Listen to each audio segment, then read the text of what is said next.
আসসালামু আলাইকুম। আজকে আমরা মিডল টার্ম নিয়ে আলোচনা করব।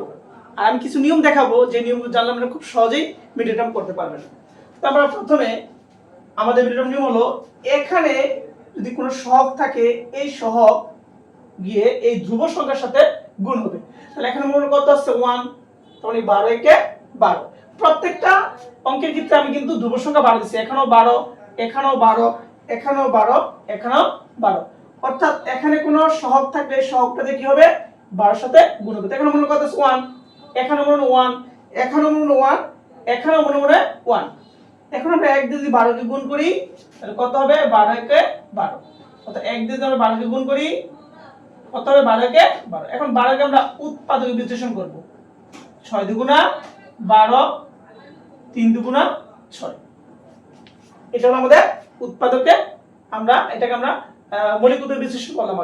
এখন আপনি খেয়াল করেন, আপনি এই সংখ্যাগুলোকে যোগ বিয়োগ এমন ভাবে করবেন যাতে মধ্যে 7x, মধ্যে -7x, মধ্যে +x, মধ্যে -x মিলে, এবং ওই দুইটা সংখ্যাকে গুণ করলে যেন 12 12 12 12 হয়।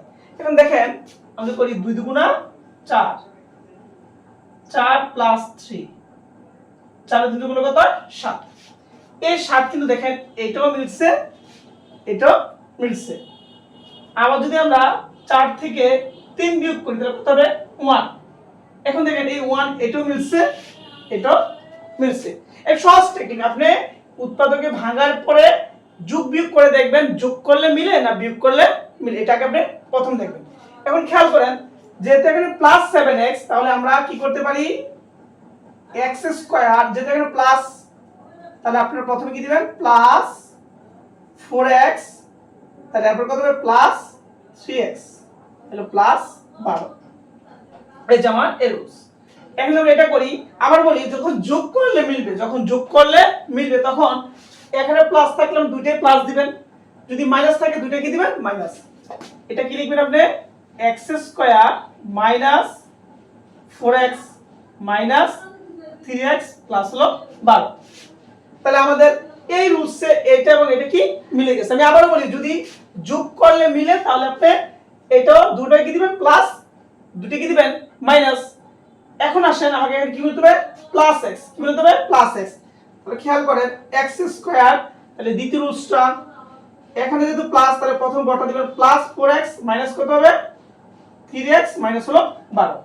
আবার যদি এটা করেন x², যেহেতু -x, তাহলে আগে মাইনাসটা হবে, তাহলে মাইনাস কত, 4x, তারপরে কি হবে, +3x মাইনাস হলো 12। কারণ যেহেতু আপনি এটা বিয়োগ করবেন, যেহেতু বিয়োগ করে মিলছে, এজন্য আপনি কি দুটো একই চিহ্ন দিতে পারবেন না, একটা মাইনাস দিলে একটা প্লাস, একটা প্লাস দিলে একটা মাইনাস।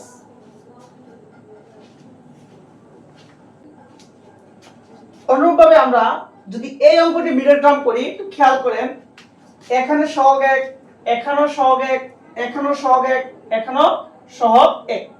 এখন 1 দিয়ে 20 এর গুণ করলে 20 একে 20, 1 দিয়ে 20 এর গুণ করলে 20 একে 20, 1 দিয়ে 20 এর গুণ করলে 20 একে 20, 1 দিয়ে 20 এর গুণ করলে 20 একে 20। অর্থাৎ এই সহগ দিয়ে আমরা এই সঙ্গে গুণ করব।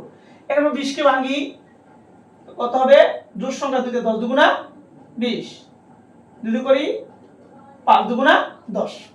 এখন খেয়াল করেন, 2 এর 2 গুণ করলে কত হবে, 4, 4 এর 5 যোগ করলে কত হবে, 9। আবার 4 এর থেকে যদি আমরা 5 বিয়োগ করি তাহলে কত হবে, 1। আমরা বড়টাকে দেই, তাহলে শুধু 5 বিয়োগ হলো 4, কত হলো, 1।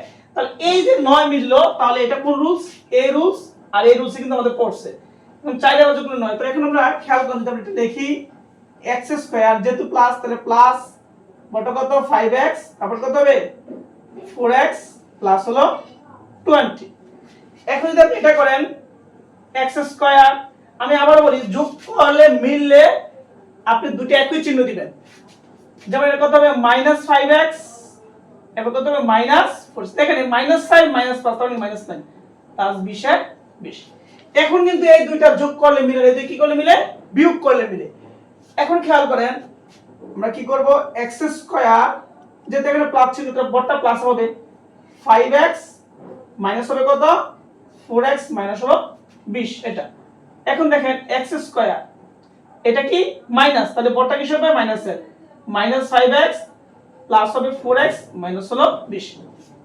অর্থাৎ যখন আপনি বিয়োগ করলে মিলাবেন, যদি দেখেন এখানে প্লাস তাহলে বড়টা প্লাস ছোটটা মাইনাস, যদি দেখেন এখানে মাইনাস তাহলে বড়টা মাইনাস ছোটটা প্লাস। আশা করি সকলে বুঝতে পেরেছেন। আল্লাহ হাফেজ, আসসালামু আলাইকুম।